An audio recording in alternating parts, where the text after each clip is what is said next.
दोस्तों, ज्ञान यात्रा में आपका स्वागत है। क्लास 12 हिस्ट्री चैप्टर 1 के पार्ट 5 में आज हम जानेंगे इतनी उन्नत और विकसित हड़प्पा सभ्यता आखिर गायब कैसे हो गई, इसका पतन कैसे और क्यों हुआ, इसको हम लोग समझेंगे। तो देखिए क्या हुआ था हड़प्पा सभ्यता के साथ, इसको हम लोग समझेंगे। तो लगभग 1900 ईसा पूर्व के बाद से हड़प्पा के प्रमुख नगर मोहनजोदड़ो, हड़प्पा, कालीबंगा धीरे धीरे वीरान होने लगे। लोग नगरों को छोड़कर गांवों की ओर जाने लगे। अब सवाल ये है कि क्यों।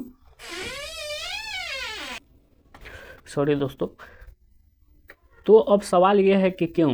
चलिए जाने संभावित कारण को। हम लोग जानते हैं कि इसका कारण क्या था, कि ये कैसे ख़त्म हो गया, ये सभ्यता इतना विकसित सभ्यता था, ये ख़त्म कैसे हो गया।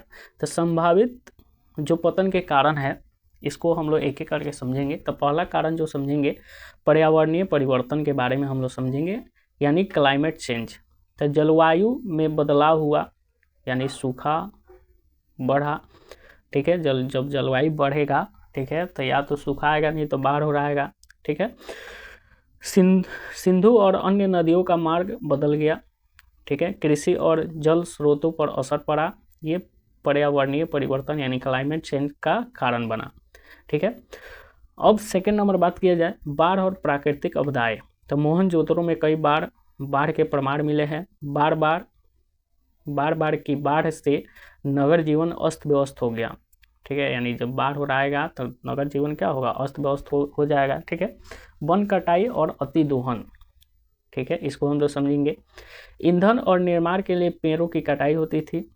मिट्टी की उपजाऊ शक्ति घट गई, कृषि उत्पादन में कमी आ गई। तो ये वन कटाई और अति दोहन का परिणाम हुआ, वो भी एक कारण बन सकता है। उसके बाद जो चौथा पॉइंट है, बाहरी आक्रमण, ठीक है।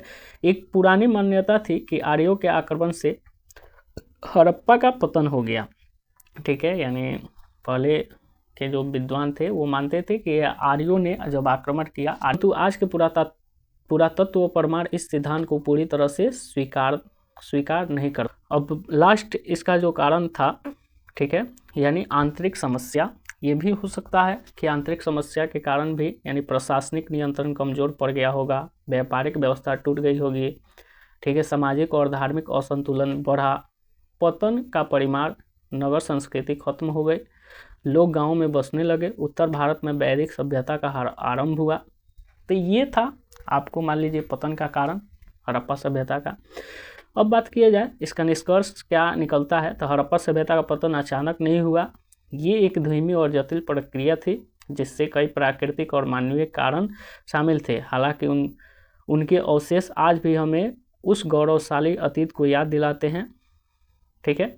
तो दोस्तों आज इस सीरीज को आज हम लोग ख़त्म करेंगे, यानी 12 हिस्ट्री का चैप्टर नंबर 1 जो है ये पूरा सीरीज ख़त्म हो गया। अब इसका बच गया है ऑब्जेक्टिव और सब्जेक्टिव। तो इसका ऑब्जेक्टिव और सब्जेक्टिव हम लोग 2 वीडियो और इसका आएगा, ठीक है, यानी बनेगा, इस 2 वीडियो में हम लोग इसको कंप्लीट कर देंगे लोग, ठीक है। तो दोस्तों अगर ये सीरीज जो हम आपके लिए लाए हैं ये आपको अगर अच्छा लगा हो, इससे आपको सीखने को मिला हो, तो ज्ञान यात्रा को सब्सक्राइब कीजिए और इसको शेयर कीजिए, लाइक कीजिए और कमेंट में बताइए, ठीक है। तो चलते हैं अगले वीडियो में, हम लोग समझेंगे कि हड़प्पा